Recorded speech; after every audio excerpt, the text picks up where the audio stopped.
안녕 수리나. 아빠 장례식 다 끝났니? 뭐야 언니? 무슨 용건이야? 너 언니한테 그게 무슨 말투야? 나이도 어린 게 건방지게. 이미 오래전부터 언니라고 생각한 적 없는데?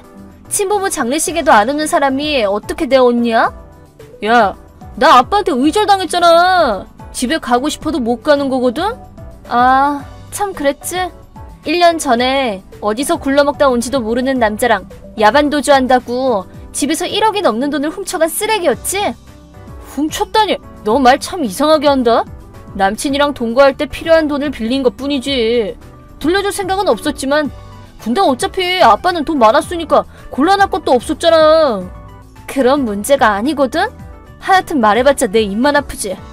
그래서 아빠 장례식은 끝났냐고. 오늘이었지?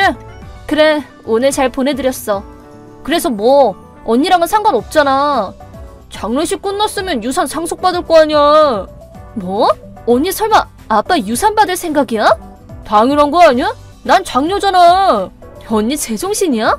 우리 집 돈을 훔쳐서 달아난 것도 모자라서 아빠가 입원했을 때, 위독했을 때, 심지어는 장례식 때도 코빼기도 안 보이더니 이제 와서 유산을 받아가겠다고? 그딴 바보 같은 헛소리 좀 그만해. 언니한테 줄 유산은 땡전 한 푼도 없거든?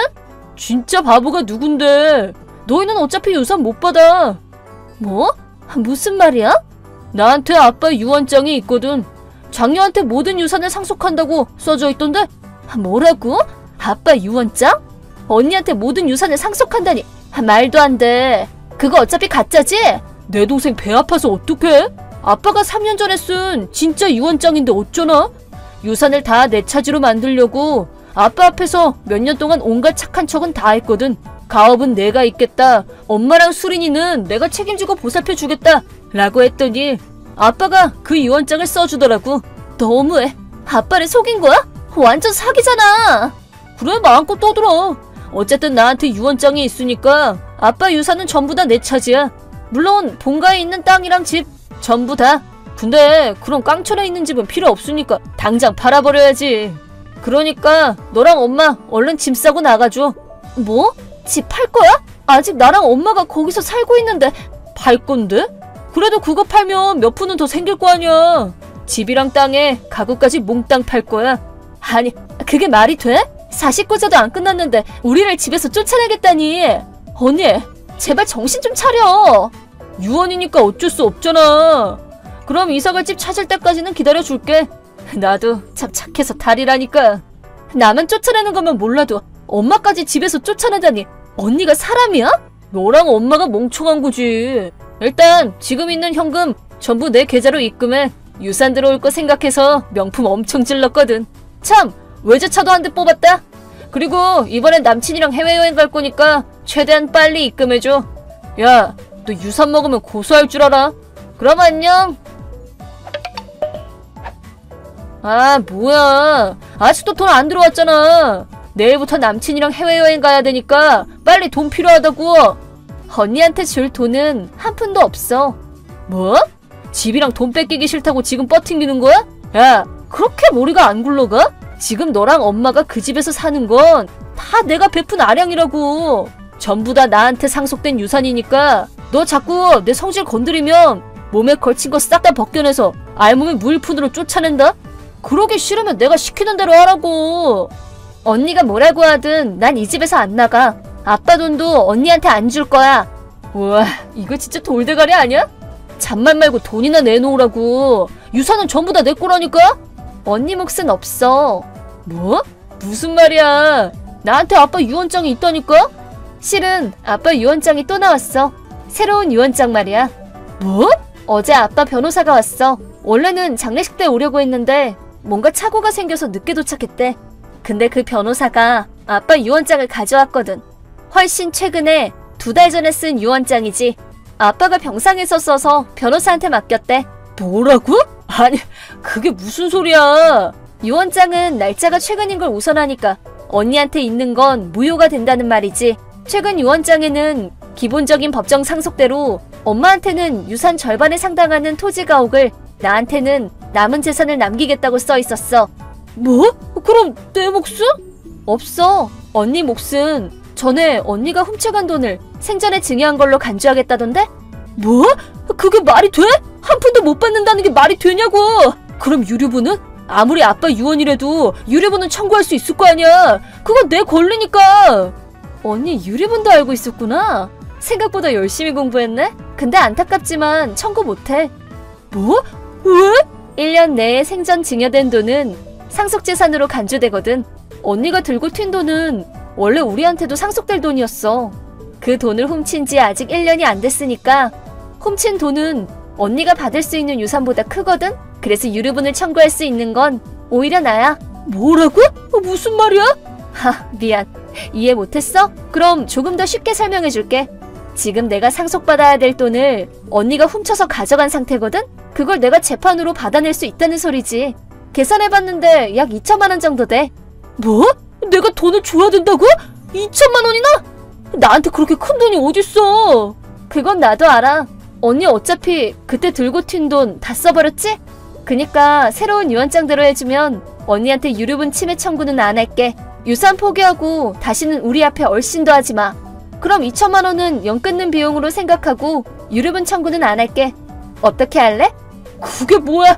말도 안 돼. 아빠 유산이 내 차지가 되는 줄 알고 명품 옷에 가방에 비싼 차까지 사버렸다고. 내일은 남친이랑 해외여행도 가기로 했는데 돈 없으면 안 된다고.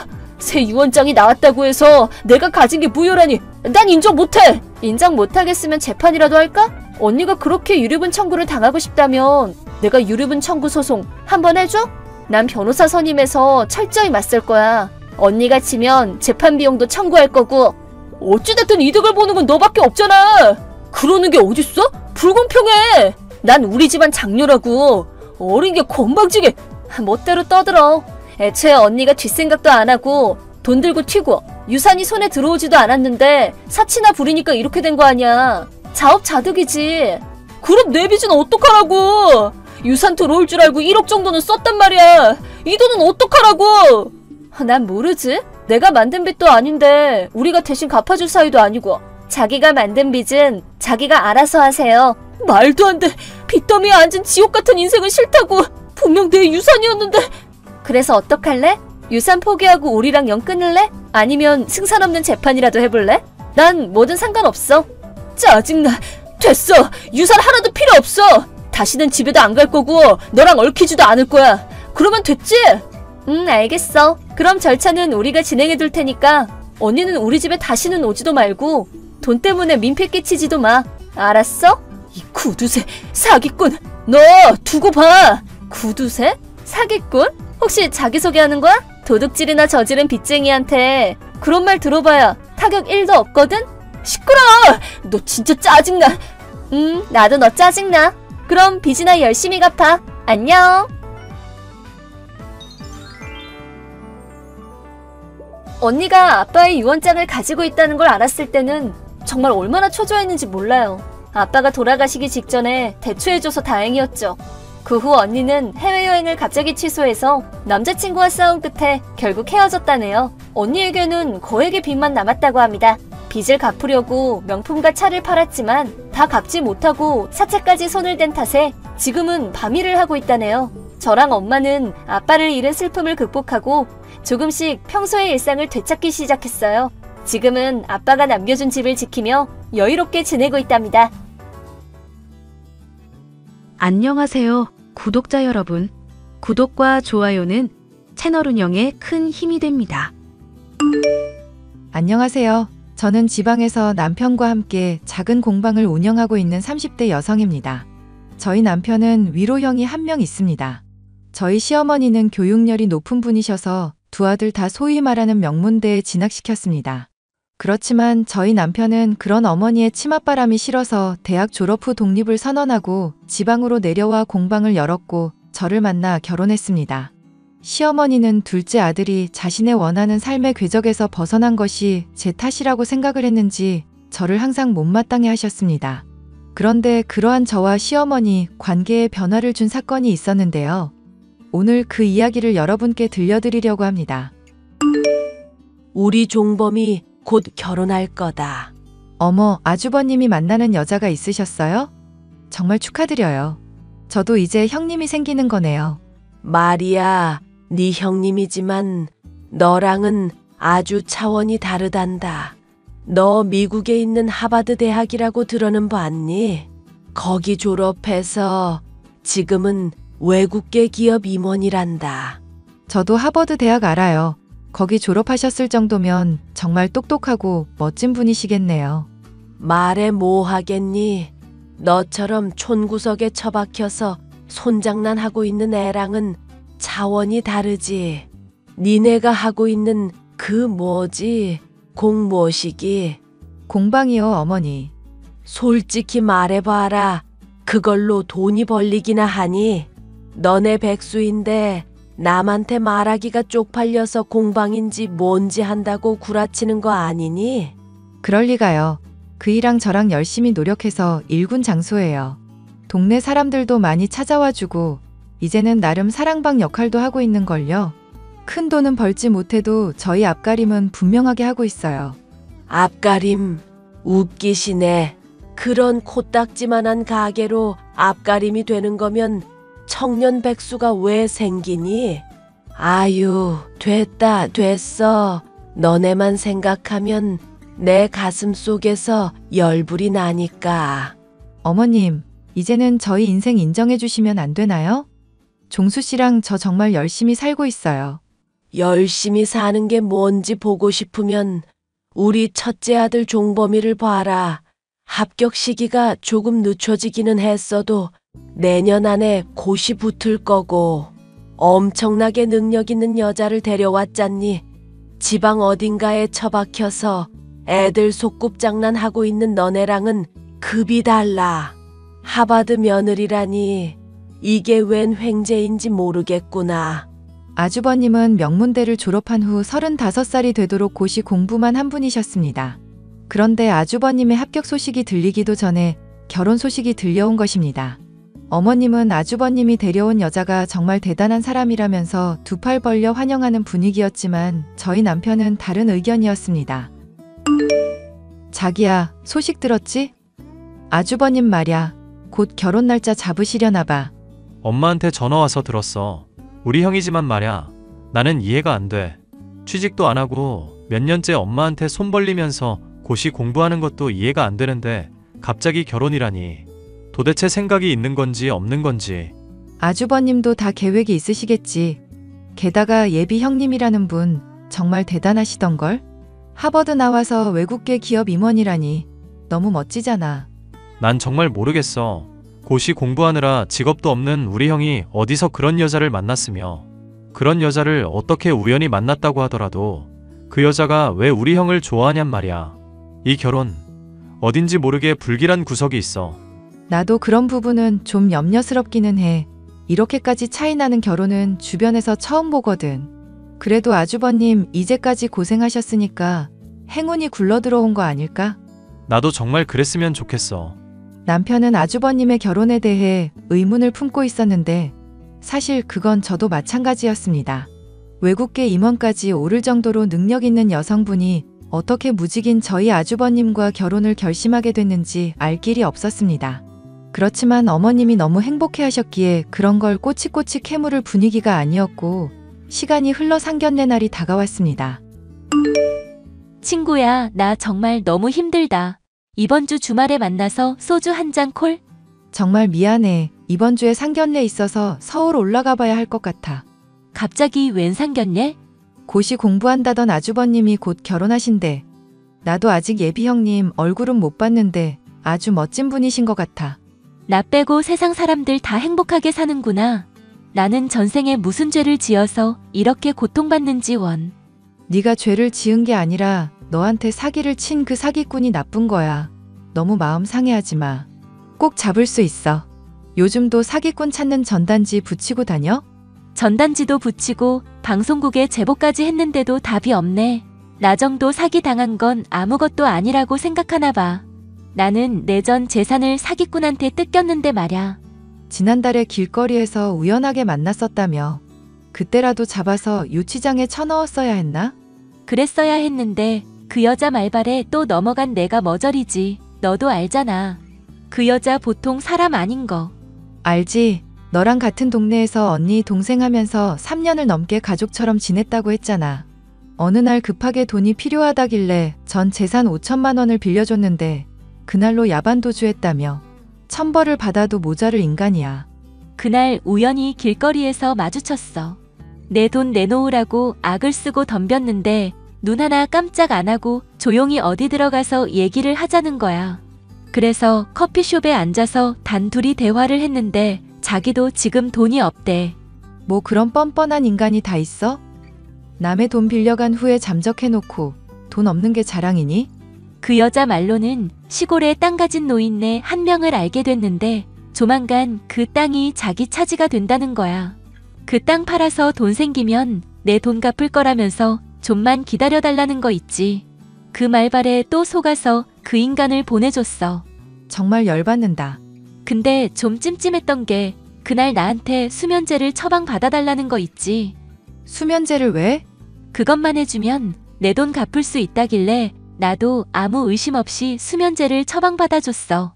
그랬는데 아무리 생각해도 찜찜한 거야.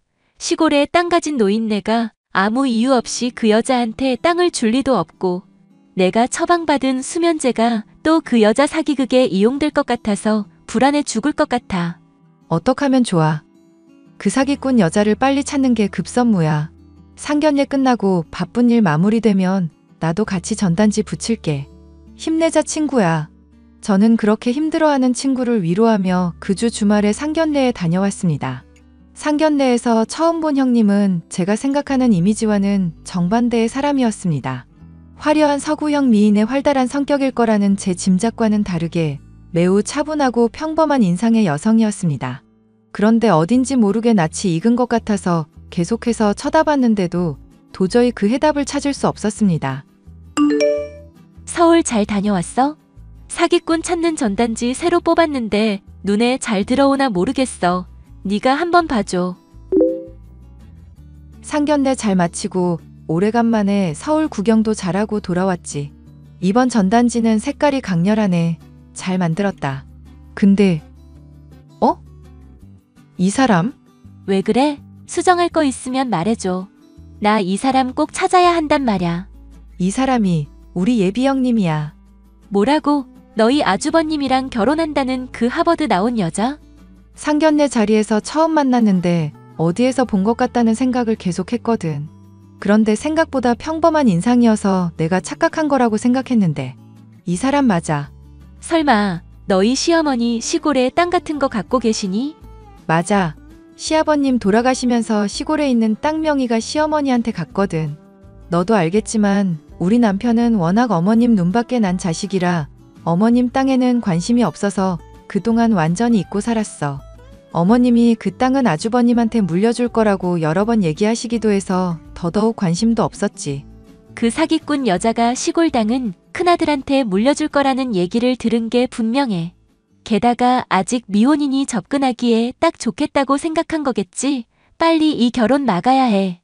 저는 이 사실을 남편에게 알린 후 시어머니와 연락을 시도했습니다. 그런데 시어머니가 연락을 받지 않아 걱정이 이만저만이 아니었습니다.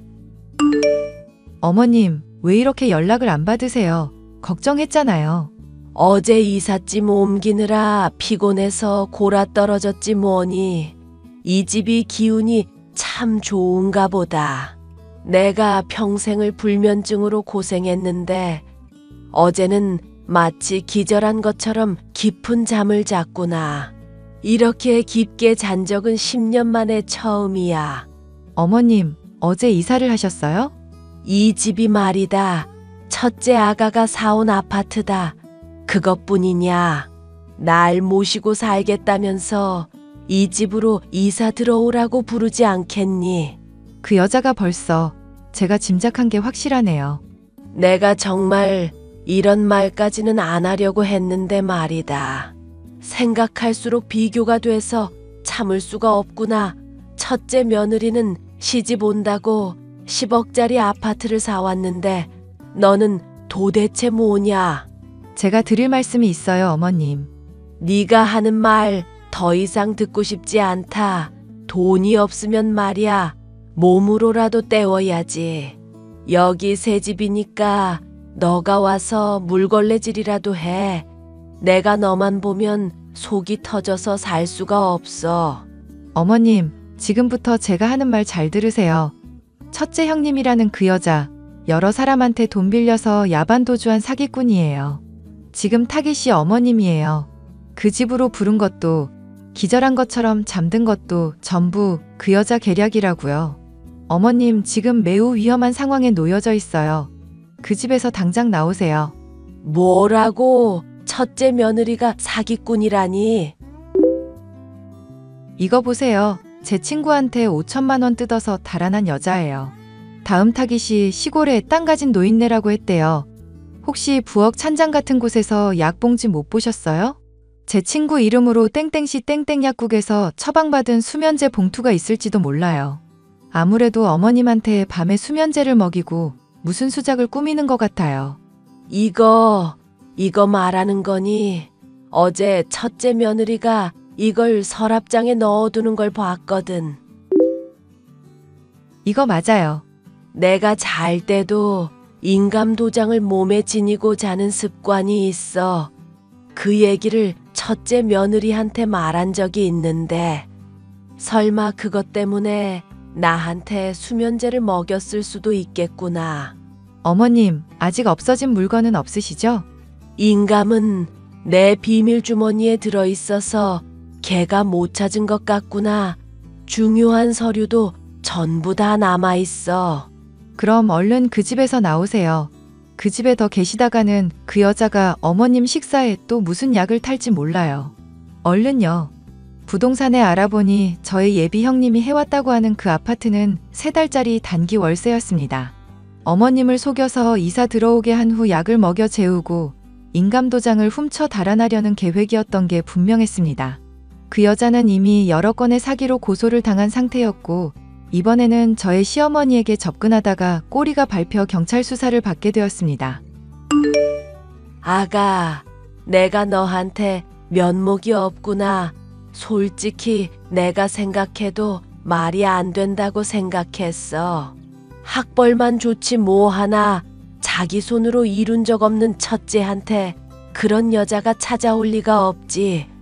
내 재산을 노린 사기꾼이었다고 생각하니 이제서야 모든 게 이해가 되는구나.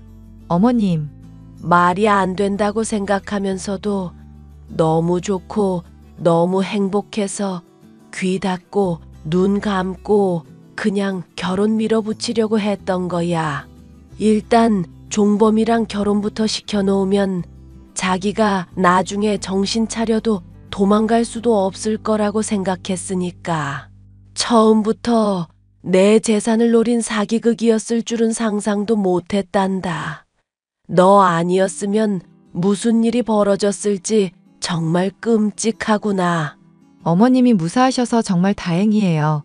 그리고 아주버님이 상처를 많이 받으신 것 같아서 죄송하기도 하고요. 종범이도 이제 정신을 차릴 때가 됐어. 더 이상 고시 뒷바라지 해주지 않겠다고 얘기해놨다. 작은 기업이라도 들어가서 사람들하고 어울리고 일 배우라고 했더니 본인도 그렇게 생각한다고 얘기하더라. 오늘 면접 보러 갔단다. 쉽지 않은 결정이었을 텐데 어머님도 아주버님도 정말 대단하세요. 나는 말이다. 종수가 저렇게 지방 내려가서 작은 가게 운영하면서 사는 게 다 네 탓이라고 생각하면서 널 원망했단다. 하지만 이제 와서 생각해보니 그렇게 독립적이고 용기 있는 선택을 한 종수가 대견하고 그런 종수랑 가정을 꾸리면서 사는 너한테 고마운 마음이 드는구나. 내가 왜 그동안 너네들을 미워했는지 모르겠어. 그동안 내가 한 모진 말들에 대해 사과하고 싶어. 아니에요, 어머님. 저도 종수 씨도 어머님에 대해 원망하는 마음 같은 건 없어요. 시골 땅은 내 몫까지 공평하게 나눠줄 생각이다. 종범이랑 종수, 그리고 너한테 3분의 1씩 증여한다고 유언장을 작성해놨어. 너한테 정말 고맙다. 비온 뒤에 땅이 굳는다는 말처럼 사기꾼 사건이 지나가고 난 후 저희 집안에는 평화가 찾아왔습니다. 아주버님은 중소기업에서 사무직으로 근무를 하게 됐고, 저희 남편은 어머니의 인정을 받아서인지 더욱 열심히 공방을 운영하고 있습니다. 저는 이번 일을 겪으며 성실하고 정직하게 살아가는 것이 가장 중요한 가치라는 걸 깨닫게 되었답니다.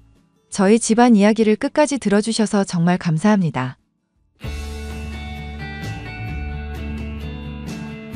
안녕하세요, 구독자 여러분. 구독과 좋아요는 채널 운영에 큰 힘이 됩니다. 안녕하세요. 저는 서울에 거주하고 있는 30대 초반 남성입니다. 자랑은 아니지만 남들보다 성과도 좋고 진급이 빠른 탓에 대기업에서 과장으로 근무하고 있어요. IMF의 여파로 초등학교 때 아버지가 사업을 크게 실패하셨고 그 충격으로 돌아가셨습니다. 당시 집안의 남자라고는 초등학교 3학년이던 저 하나뿐이었고 밑으로 2살배기 여동생이 있었죠. 당장 자식들을 굶기지 않으려면 어떻게든 돈을 벌어야 했고 결국 이웃집 할머니의 도움으로 엄마는 밤낮 없이 일을 하셔야 했습니다. 그 모습을 봐온 저는 공부를 열심히 해서 돈을 많이 벌어야겠다고 성공해야겠다는 생각부터 했어요. 그래서 4년 전액 장학금을 받으며 대학교에 다녔고 운 좋게 졸업 뒤엔 바로 취직할 수 있었어요. 제가 이런 이야기를 하는 이유는 얼마 전 어이없게 파혼을 경험했고 그 이야기를 들려드리기 위함입니다. 제 아내가 될 뻔했던 그 여자가 정말 돈에 환장한 여자였거든요. 어떤 사연인지 궁금하시죠? 지금 바로 사연 시작하겠습니다. 자기야, 오늘도 근무 늦게 끝나? 평소보다는 늦을 것 같아. 기획안 마무리 지어야 해서. 무슨 일 있어? 무슨 일은? 나 오늘 예약 손님 펑크 나서 일찍 끝나니까 시간 맞으면 같이 저녁이나 먹을까 했지. 요즘 자기 바빠서 많이 시간도 못 보냈잖아. 그건 그렇지. 회사가 바쁠 시기라 정신이 없어. 그렇지. 대기업도 편한 곳이 아니구나. 얼마 전에는 신입사원 들어왔는데 우리 부서에 3명이나 배치되어서 교육도 시켜야 하고 일도 가르쳐줘야 해. 그걸 자기가 다 해? 다른 사람들은 뭐하고? 각각 사수가 배정되긴 하는데 가르쳐주는데 한계가 있지. 그래서 교육은 주로 내가 하고 업무적인 건 서로 피드백받고 그래. 요즘 과제도 내주느라 더 정신없어. 회사 일은 당신 혼자 다 하는 것 같아. 나랑 언제 데이트해? 우리 안 본 지 2주나 지났단 말이야. 나도 자기 보고 싶지. 내가 최대한 빨리 끝낼 테니까 저녁 먹자. 한 7시 될 것 같은데? 아, 그래? 생각보다 안 늦네. 그럼 내가 회사 앞으로 갈까? 그러면 나야 좋지. 그럼 회사 근처에 맛집 데려갈게. 이번에 오마카세 맛집 생겼거든. 본부장님이 가보라고 추천해 주셨는데 오늘 가자. 우와, 자기가 쏘는 거지? 그럼 그동안 잘 만나지도 못하고 내가 챙겨주질 못해서 미안해서 사주는 거야. 그러니까 오늘 오마카세 먹고 기분 풀어. 알겠지? 다 먹고 카페도 가는 거 어때? 커피는 내가 낼게. 그럼 더할 나위 없이 좋지. 어휴, 그나저나 언제까지 우리 이렇게 지내야지. 이럴 거면 차라리 결혼해서 맨날 봤으면 좋겠다. 남자친구 얼굴 보기가 하늘의 별 따기니. 그럼 정말 이참에 결혼 생각 좀 해볼까? 나이도 나이지만 각자 자리 잡고 직장 다니고 있고. 안 그래도 어머님이 물어보시더라. 혹시 결혼 생각 있느냐고. 그래서 당연히 있다고 했지. 엥? 엄마 만났어? 나한테는 그런 말 없었잖아. 아니, 지난번에 일 일찍 끝나고 오랜만에 어머님 생각도 나고 붕어빵도 나왔길래 사다 드렸지. 커피 한잔 하고 나왔어. 그랬구나. 엄마가 붕어빵 이야기했었는데 나는 못 사주고 내내 마음에 걸렸었는데 하하, 내가 이래서 자길 좋아한다니까. 그럼 우리 진지하게 생각해 보는 거다. 자세한 건 이따 만나서 이야기해.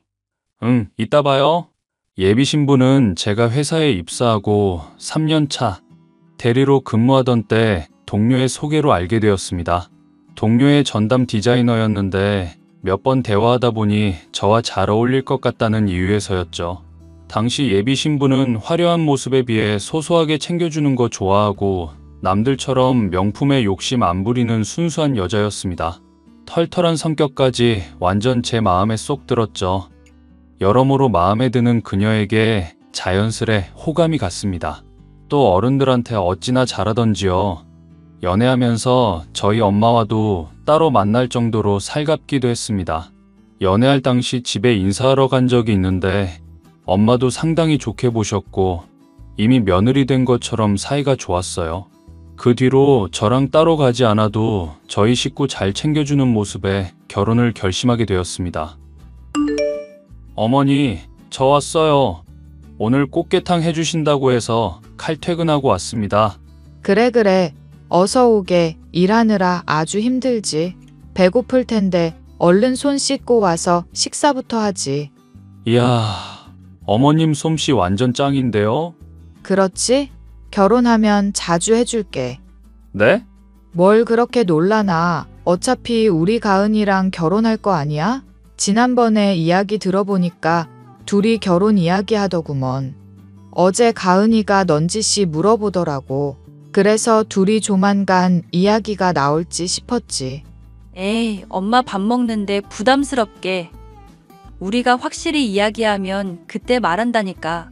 뭐 어때서 그러냐. 쇳불도 단김에 빼랬다고 이왕 말 나온 김에 날 잡고 하는 거지. 안 그런가? 둘 다 나이도 딱 결혼하기 좋은 나이구먼. 그렇죠. 저도 가은이랑 결혼 생각 있습니다. 아직 제대로 양가 집안에 인사를 드린 것도 아니고 제가 지금 당장은 회사 일정 때문에요. 요즘 많이 바쁜 시기라서요. 그래. 대기업 다니는 우리 사위 얼마나 힘들까? 하하, 나는 언제든 상관없으니 사돈이랑 이야기해보고 편한 날로 상견례 잡도록 하게. 서로 오가며 얼굴 봤는데 인사는 왜 해? 번거롭게 하지 말고 서로 편하게 가자고. 그래도 정식으로 인사는 드려야 하지 않을까요? 에이, 뭘 몰라서 그러는구먼. 그런 거 다 옛날 방식이야. 서로 얼굴 모르는 것도 아니고 젊은 이팔 청춘 남녀가 사랑하다 보면 결혼도 하고 그러는 거지. 안 그래? 그렇죠, 뭐. 그럼 어머니한테 말씀드려 보겠습니다. 그럼 우리 가은이 평생 행복하게 해주리라. 내 믿겠네. 주변에서 다들 잘난 사위 얻었다고 얼마나 자랑을 해대던지. 나도 딱 정서방 같은 사람이 내 사위 됐으면 했는데 하하, 우리 딸 고졸이라고 개무시하던 것들 내가 가만 안 둬.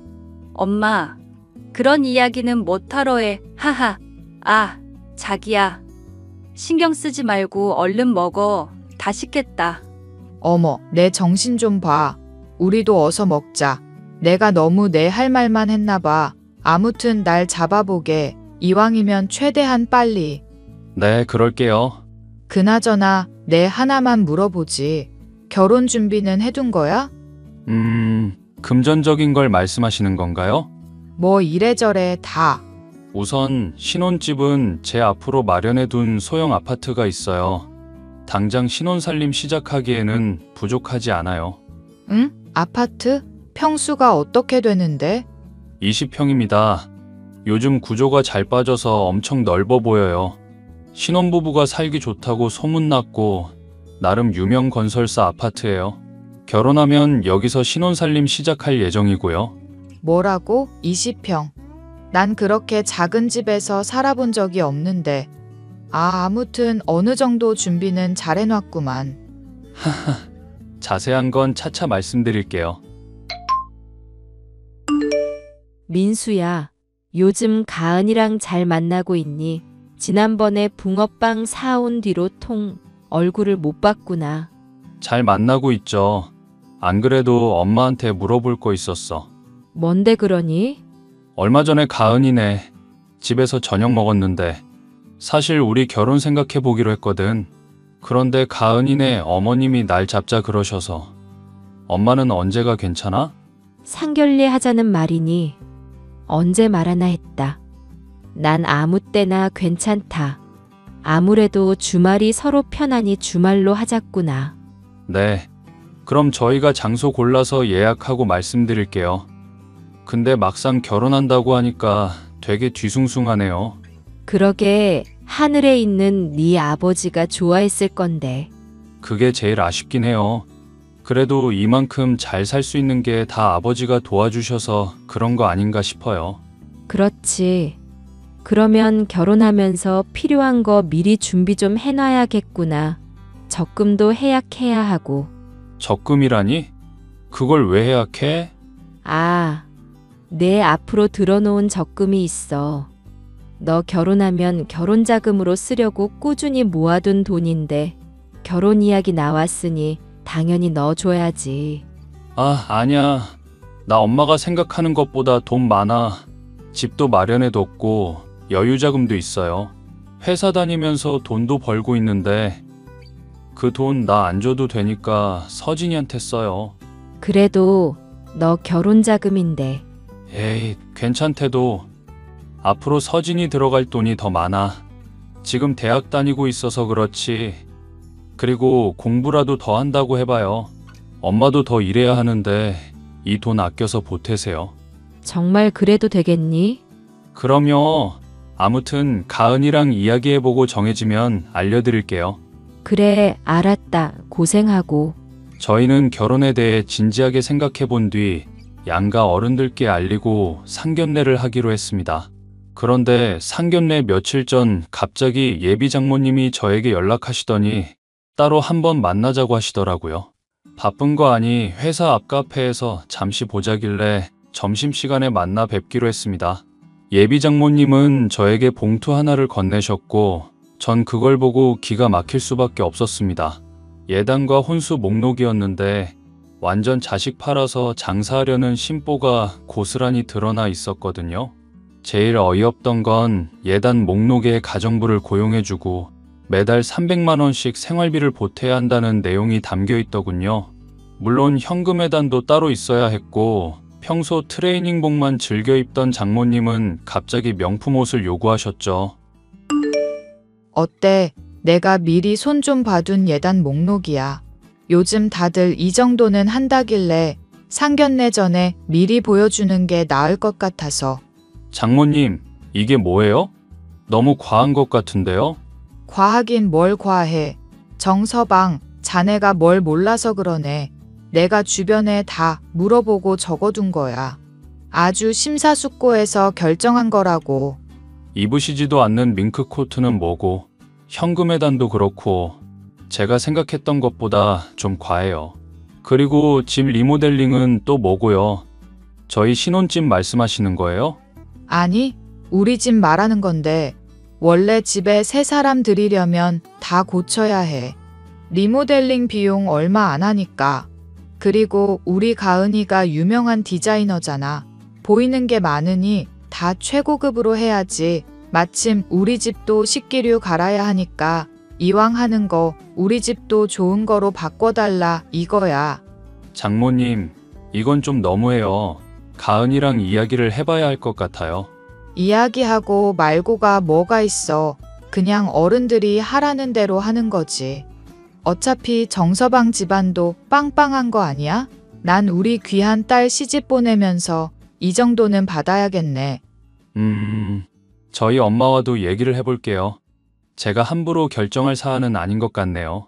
가끔 보면 정서방은 좀 답답한 구석이 있어. 결혼해서도 이러면 우리 가은이가 고생할 건데. 우리 딸 눈에서 눈물 나면 나 가만 못 있어. 그럴 일은 없어요. 그런데 저한테 주신 이 목록은 좀 검토를 해봐야 할 것 같아요. 아무튼 이야기 나눠보겠습니다. 그래, 좋은 쪽으로 답변 기대하겠네.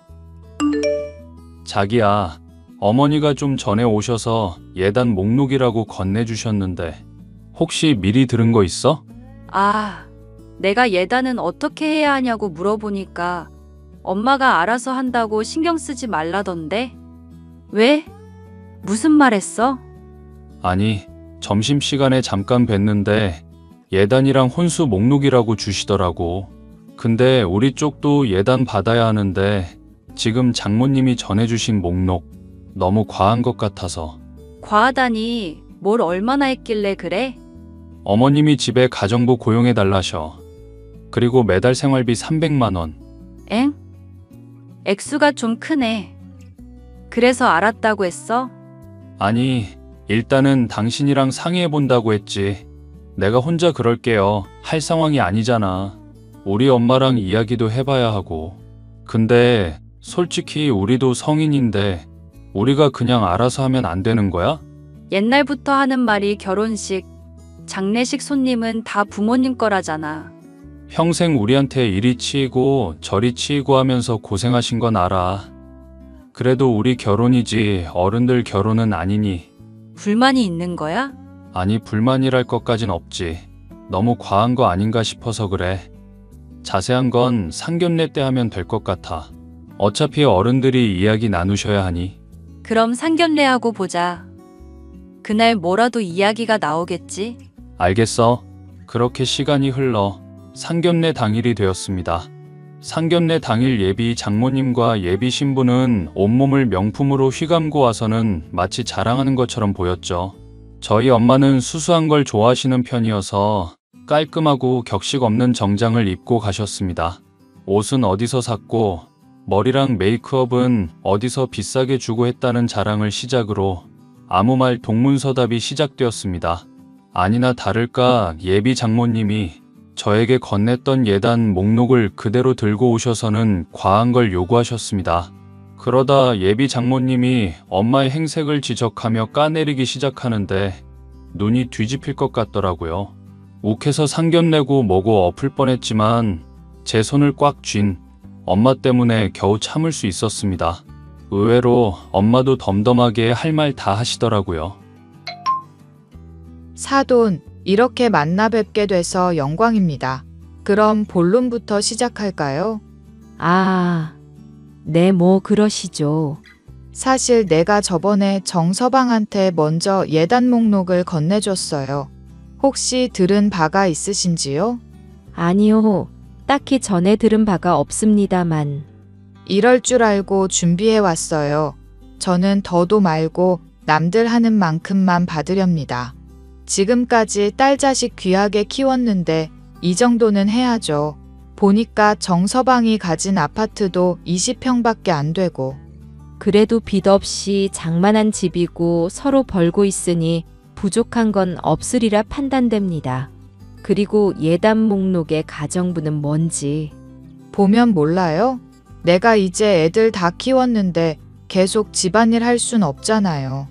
그러니 가정부도 고용해서 떵떵거리면서 살아야지. 사위가 대기업 다니는데 이 정도는 기본이죠. 저는 이해가 안 되네요. 뭐가 이해가 안 된다는 거예요? 제가 과한 요구라도 한다는 겁니까? 네, 솔직히 말하면 과하죠. 우리 아들한테 들으셨는지 모르겠지만 귀한 따님 어렵게 키우셨다니 저도 한마디 하겠습니다. 저도 사돈 못지않게 아들 힘들게 키웠어요. 아시다시피 밑으로 딸 자식 더 있고요. 고생한 거로 따지면 제가 더 힘든 거 아니겠습니까? 뭐라고요? 지금 저랑 해보자는 거예요? 그래서 예단 목록 못 해주겠다는 거예요? 못 해주겠다는 게 아니라 조절 좀 하자는 겁니다. 자식 팔아 장사하려는 것도 아니고 두 사람이 행복하게 잘 사는 게 중요하지 우리들 이익이 뭐가 중요한가요? 어이가 없네. 다른 건 몰라도 현금에다는 포기 못합니다. 사돈이 그렇게 따지시니 저도 가만히는 못 있겠네요. 말 맞다나 우리 아들이 집 해오는데 그럼 혼수 해오시죠. 현금에단 맞춰드리겠습니다. 네? 혼수는 아이들이 모은 돈으로 산다던데 그걸 저희 보고 하라고요? 한두 푼도 아닌데? 우리 아들이 갖고 있는 집은 뭐 한두 푼입니까? 자기가 힘들게 번 돈 열심히 모아서 청약받아서 집 사고 물론 대출 없이 샀습니다만. 지금 자랑하시는 겁니까? 집이야 원래 남자가 해오는 거고. 응당 혼수는 여자가 해오는 거죠. 사돈 방식에 의하면. 지금 저랑 해보자는 거죠. 사돈, 지금 경우에 맞는다고 생각하세요? 상견례장에 예의도 못 차리셨으면서 이렇게 기본도 안 돼 있을 줄이야. 그건 또 무슨 말씀인가요? 아니, 사돈이 입고 있는 그 옷 어디 거예요? 시장에서 산 것도 아니고 너무 후지잖아요.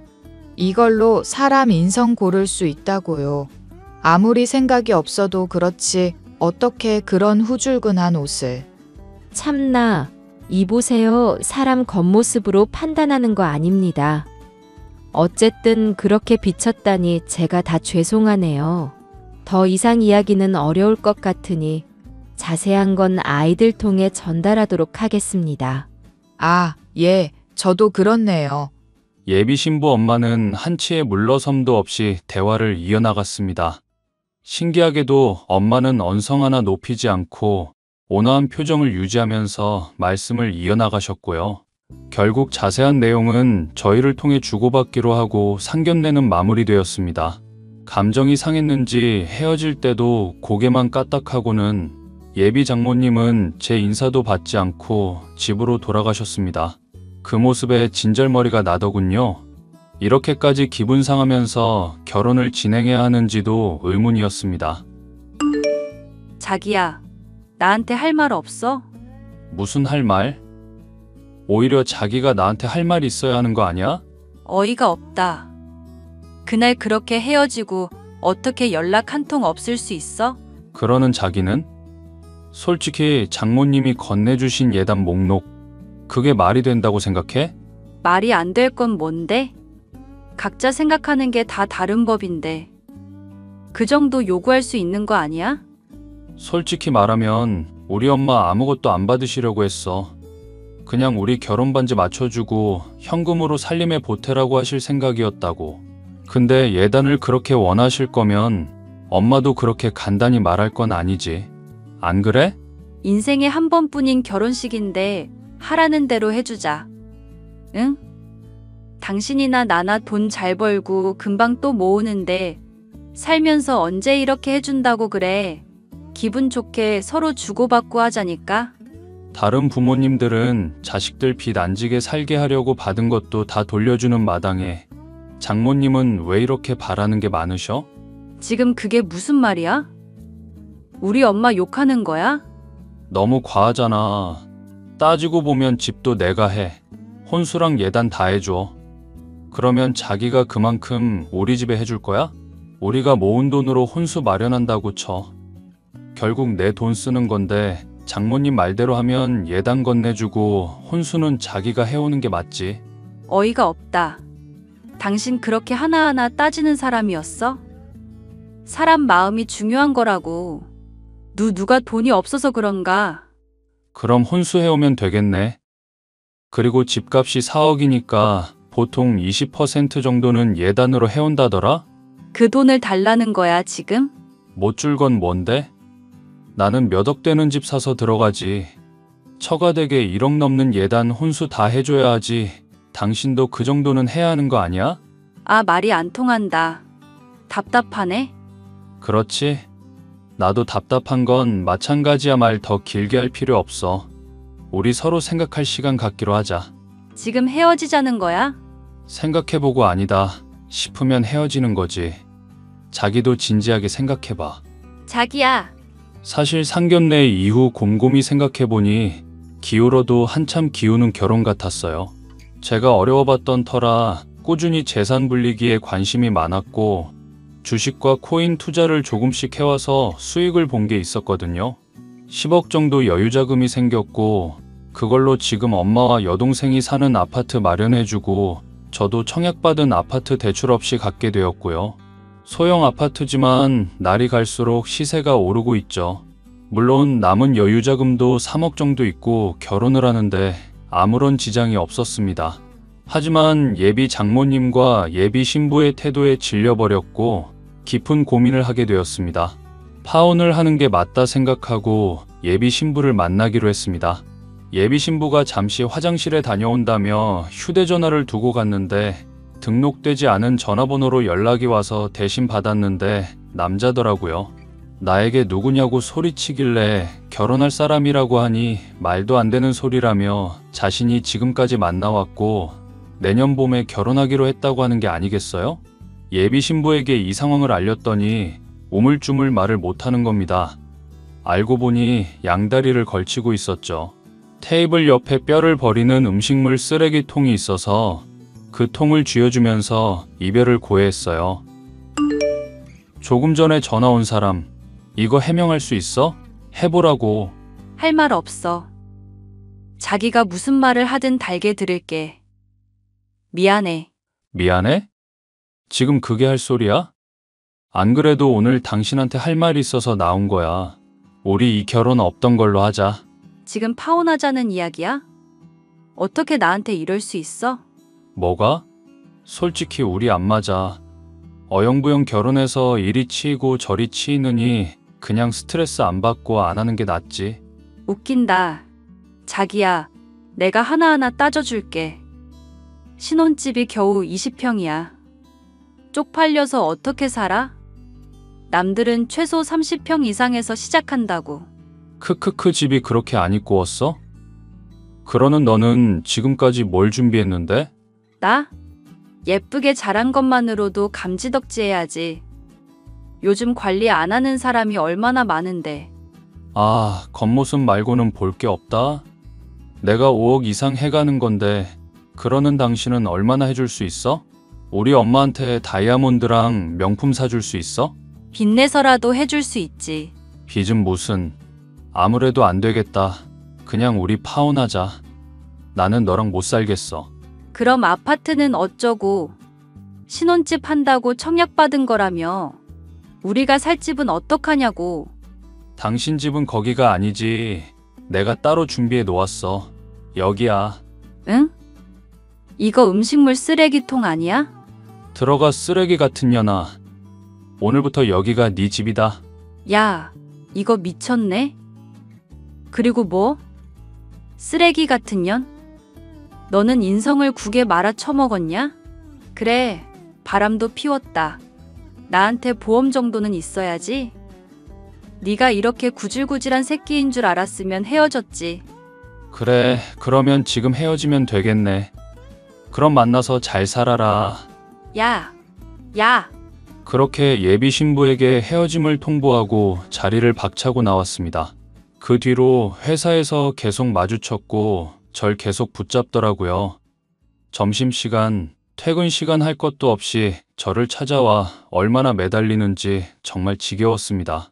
한 달 정도 시간 흐른 뒤 자기도 지쳤는지 연락 없다가 뒤늦게 파혼했다는 소문이 났어요. 그러면서 동시에 바람 피우던 사실도 알려지고 바람핀 놈이 매일 회사에 찾아왔으니 팔릴 대로 다 팔렸죠. 예비 신부가 일하던 미용실이 회사 직원들이 자주 가던 곳이라 그런지 예비 신부의 이미지는 완전 나락으로 가버렸죠. 그리고 결혼하려던 상대 남자의 원래 여자친구가 미용실에 찾아가 난리를 치면서 예비 신부는 미용실에서 잘렸어요. 저야 잠시 사람들의 수군거림이 있었지만 문제가 없으니 금방 사그라들었어요. 지금은 보시다시피 승진도 했습니다. 파혼한 경험 때문에 당분간 결혼할 생각이 없어졌지만 한다면 결혼정보업체 등록해서 검증된 사람을 만날 거예요. 제가 잘난 건 없지만 확실한 걸 좋아하는 사람이라서요. 아참, 여러분 한 가지 조언을 해드리자면 기우는 결혼은 절대 하는 거 아닙니다. 옛날 말 틀린 거 하나 없어요. 그리고 어른들이 조금이라도 찝찝해하는 결혼도 절대 하는 게 아니에요.